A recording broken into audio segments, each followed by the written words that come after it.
اگلا سوال محمد خیر المبین کا ہے. کہتے ہیں کہ کیا والدین اپنے بچوں کو غیر مسلم لڑکے یا لڑکیوں سے شادی کرنے کی اجازت دے سکتے ہیں؟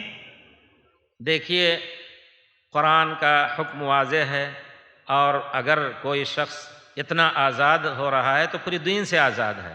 اللہ تعالیٰ نے واضح طور پر فرمایا ہے وَلَا تُمْسِكُوا بِعِصَمِ الْكَوَافِرِ، ان کو اپنے عصمت میں نہ لو، ان کو اپنی عصمت میں نہ لو. البتہ ایک عام حالات میں اجازت دی گئی ہے کہ یہود و نصارہ کی لڑکیوں سے شادی کر سکتے ہیں، لیکن وہ بھی مصلحت کے اگر خلاف ہے.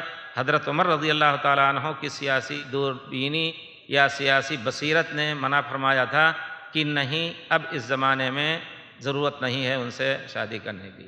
تو بہرحال اس کو سوچنا چاہیے، بہت کچھ دور تک سوچنا چاہیے. اگر یہاں تک آدمی پہنچ گیا، اس کا مطلب ہے کہ وہ خود ماں باپ جو ہیں خود اپنے دین کے امور کو نہیں جانتے ہیں اور ان کا دین سے تعلق نہیں ہے. جو بھی کوئی بھی ماں باپ ایسا ہے، یقیناً خود اپنے بارے میں سوچے کہ اس کا مطلب یہ ہے کہ خود ہمارا دین سے تعلق نہیں ہے.